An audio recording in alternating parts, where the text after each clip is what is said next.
बाल विकास एवं शिक्षा शास्त्र के इस अगले अंक में हम आपके साथ लेकर आए हैं दोस्तों मूल्यांकन प्रक्रिया के सोपान। मूल्यांकन कार्य हेतु निम्नलिखित चरणों की आवश्यकता होती है। नंबर 1, सर्वप्रथम शैक्षिक उद्देश्यों को निश्चित किया जाता है। नंबर दूसरा, इसके बाद निर्धारित शैक्षिक उद्देश्यों की व्याख्या बालक के व्यवहार के रूप में की जाती है। अतः इसका अर्थ हुआ कि निर्धारित विषय वस्तु का संबंध व्यवहारगत परिवर्तन से होता है। अगला जो हम इसमें देख पा रहे हैं मित्रों, उन परिस्थितियों को निश्चित करना जिससे छात्रों में अपेक्षित परिवर्तन हुआ है और इसके लिए कभी कभी नियंत्रित परिस्थितियों का निर्माण करना पड़े तो करना चाहिए। मूल्यांकन द्वारा जांच हेतु उपकरण टूल्स का चुनना जो व्यवहारगत परिवर्तन मापने के लिए सफल हो सकें। उपर्युक्त जांच को अन्य विधियों के द्वारा प्रमाणित भी किया जाता है। उदाहरण के लिए यदि लिखित जांच हुई है तो उसकी साक्षात्कार अथवा अवलोकन द्वारा पुष्टि करना। क्या करना दोस्तों? पुष्टि करना। इस उद्देश्य के लिए चेकलिस्ट, क्रम निर्धारण, मापनी एवं प्रश्नोत्तर विधि आदि प्रयोग में लाई जाती है। अगला जो है दोस्तों, उपर्युक्त मूल्यांकन के आधार से प्राप्त सूचनाओं तथा प्रमाणों को लिखा जाए तथा उसका विश्लेषण करें जिससे यह ज्ञात किया जा सके कि छात्रों में किस सीमा तक वांछित परिवर्तन हुआ है। परीक्षण निर्माण की योजना। किसी भी परीक्षण को, चाहे वह शैक्षिक परीक्षण हो या मनोवैज्ञानिक परीक्षण हो, निम्नलिखित सोपानों से होकर उसको जाना ही पड़ेगा। परीक्षण योजना बनाना सबसे पहला काम। परीक्षण के प्रारंभिक रूपरेखा की तैयारी करना दूसरा काम। प्रारंभिक रूपरेखा की परख करना तीसरा काम। परीक्षण का मूल्यांकन करना चौथा काम। परीक्षण को अंतिम रूप देना यह पांचवा काम। इन सोपानों से होकर उनको गुजरना ही पड़ेगा। अगला जो है परीक्षण की योजना बनाना। अब परीक्षण की कैसे योजना बनाएं? किसी भी कार्य को सुचारू रूप से संपन्न करने के से पहले सुनिश्चित योजना का निर्माण करना होता है और अन्यथा सभी कुछ बेतरतीब ढंग से संपन्न हो जाता है। अतः परीक्षण निर्माण की प्रक्रिया से पहले निश्चित योजना की जरूरत पड़ती है। तो योजना निर्माण के अंतर्गत निम्नलिखित कार्य संपन्न करने होते हैं। नंबर फर्स्ट, उपलब्ध परीक्षणों का पुनरावलोकन। जो परीक्षण हमारे सामने है उनका पहले अवलोकन कर ले। फिर से जिस परीक्षण का निर्माण करना है उससे संबंधित उपलब्ध साहित्य, परीक्षण का शोध सामग्री का अध्ययन सामग्री करना जिससे आज तक की जानकारी प्राप्त हो जाए और आगे कदम बढ़ाया जाए। ऐसा करने से पुनरावृत्ति से बचा जाता है तथा नई सूझबूझ पैदा हो जाती है। अगला जो है परीक्षण का उद्देश्य। यह भी तय करना होता है कि परीक्षण का उद्देश्य उपलब्धि मापना है या नैदानिक उद्देश्य है। इससे परीक्षण में रखे जाने वाले पदों की रचना पर अंतर पड़ता है। प्रश्न पदों के प्रकार। परीक्षण का उद्देश्य ज्ञात हो जाने पर यह तय किया जाता है कि परीक्षण में पद किस प्रकार से रखे जाएंगे और पदों की रचना ही उद्देश्य प्राप्ति में सहायता प्रदान करते हैं। अगला जो है पदों की संख्या निर्धारित करना। पदों की क्या करना दोस्तों? संख्या निर्धारित करना। उद्देश्य व प्रश्न पदों के प्रकार निश्चित कर लेने से पश्चात यह विचार करना पड़ता है कि परीक्षण में कुल कितने प्रश्न रखे जाएंगे और पदों की संख्या का संबंध समय से होता है। अतः समय व पदों की संख्या दोनों को एक साथ तय करना होता है। इससे परीक्षण की लंबाई व विषय वस्तु दोनों की दृष्टि से तय की जाती है। अंकन विधि क्या होगी? अंकन विधि पदों की संख्या व प्रकार निश्चित हो जाने के पश्चात यह विचार किया जाता है कि परीक्षण के पदों का अंकन स्कोरिंग किस प्रकार किया जाएगा। एक पद का भार अंक या क्या होगा जिससे उपलब्धि का स्तर ज्ञात करने में सुविधा रहे। उत्तर पत्र की तैयारी। परीक्षण के पदों का उत्तर देने के लिए किस प्रकार के उत्तर पत्र, आंसर शीट की आवश्यकता होगी। इस बिंदु पर विचार किया जाता है क्या उत्तर परीक्षण पत्र पर ही दिया जाएगा या अलग से विशेष प्रकार के उत्तर की आवश्यकता पड़ेगी या किसी अन्य सामग्री तालिका की आवश्यकता पड़ेगी। इनकी व्यवस्था करना, इन सभी का ध्यान रखा जाता है। परीक्षण की रूपरेखा की तैयारी। परीक्षण की रूपरेखा की तैयारी कैसे करना है? परीक्षण की व्यवस्थित योजना तैयार कर लेने के पश्चात ही परीक्षण की तैयारी आरंभ की जाती है और इसके अंतर्गत निम्नलिखित कार्य करने होते हैं। नंबर पहला, परीक्षण पदों की विभिन्न स्रोतों से एकत्र करना और विभिन्न पदों के विभिन्न रूपों को रखना। पदों का अवलोकन, विश्लेषण, संपादन करना। निर्देशों का क्या करना दोस्तों? निर्माण करना। अंकन विधि स्पष्ट करना। क्या करना? अंकन विधि का स्पष्ट करना।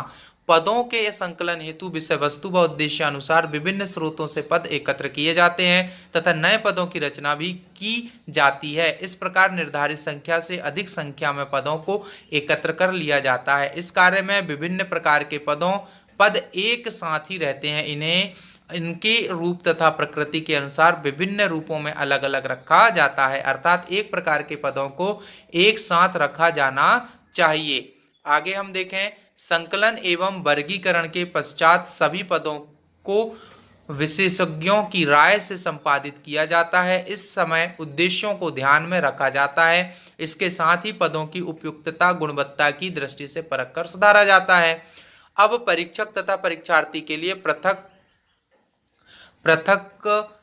से निर्देशों का निर्माण करने का कार्य किया जाता है। परीक्षक निर्देशों के आधार पर ही परीक्षण प्रशासित करते हैं एवं परीक्षा संपन्न कराते हैं। परीक्षार्थी पूरे परीक्षण के लिए दिए गए निर्देशों तथा प्रत्येक प्रकार के पदों के लिए दिए गए निर्देशों के अनुसार उत्तर देते हैं और इससे उत्तर देने की प्रक्रिया में भी समानता आ जाती है।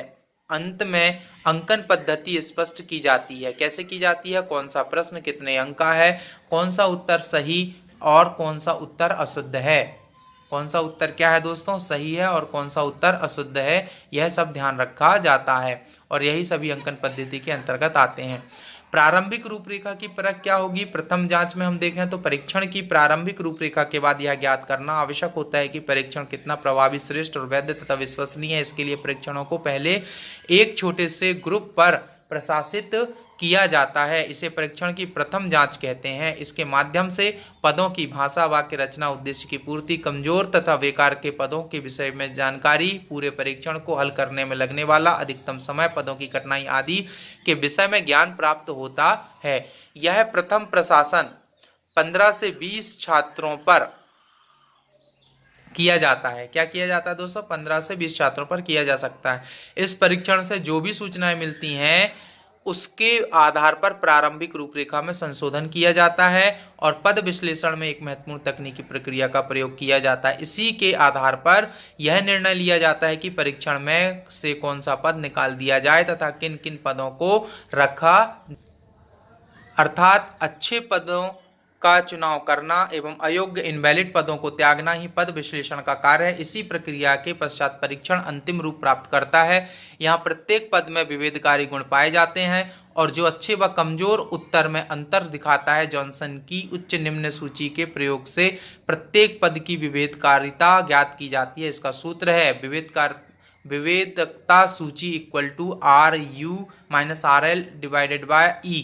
मतलब R सही उत्तर है, U उच्च वर्ग है, L निम्न वर्ग है, E अधिकतम संभाव्य उत्तर है। इस पर हम वैल्यू रख के उच्च समूह के प्रत्युत्तरों में से निम्न समूह के प्रत्युत्तरों को घटाकर संभाव्य अंतर से भाग कर देते हैं। इसका मान धनात्मक व ऋणात्मक दोनों हो सकते हैं तथा अधिकतम मान 1 होता है और उच्च वर्ग में उच्च प्राप्तांक से निम्न प्राप्तांक की श्रृंखला में प्रथम 27% तथा निम्न वर्ग में निम्न से उच्च प्राप्तांक की ओर 27% छात्र होते हैं।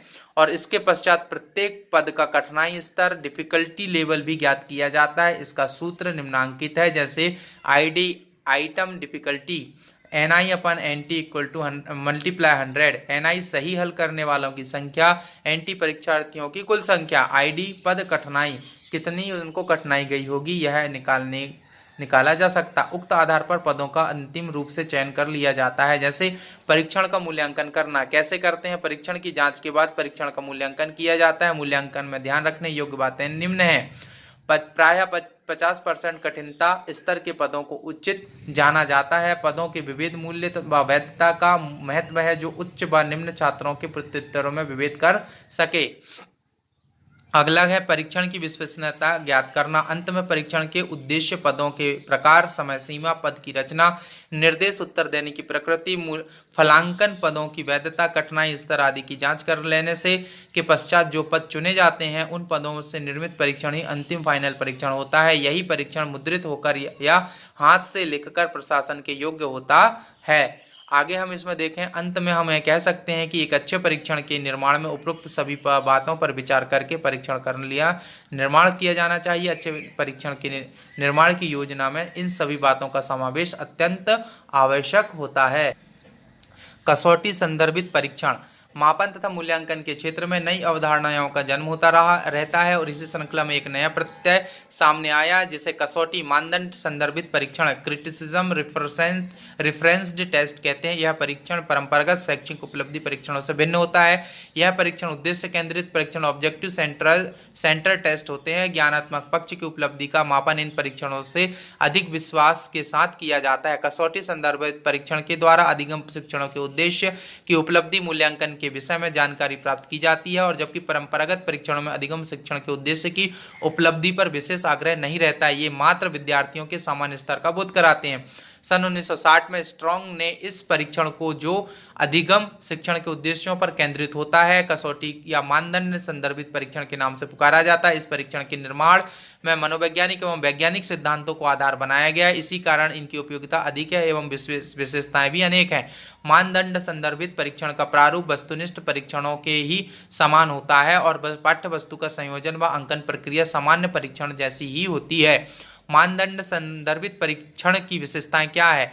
मानदंड संदर्भित परीक्षण से यह ज्ञात होता है कि अनुद्देश्य तथा शिक्षण के उद्देश्यों की प्राप्ति किस सीमा तक की जा सकती है और मानदंड परीक्षण से उद्देश्यों की उपलब्धि का विवरण प्राप्त होता है। मानदंड परीक्षण अनुदेशात्मक उद्देश्यों की संप्राप्ति को स्पष्ट करते हैं और इस परीक्षण से यह भी जानकारी मिलती है कि छात्रों को अधिगम करने में कहां पर कठिनाई आती है या सीखने में कहां कमजोरी रही है।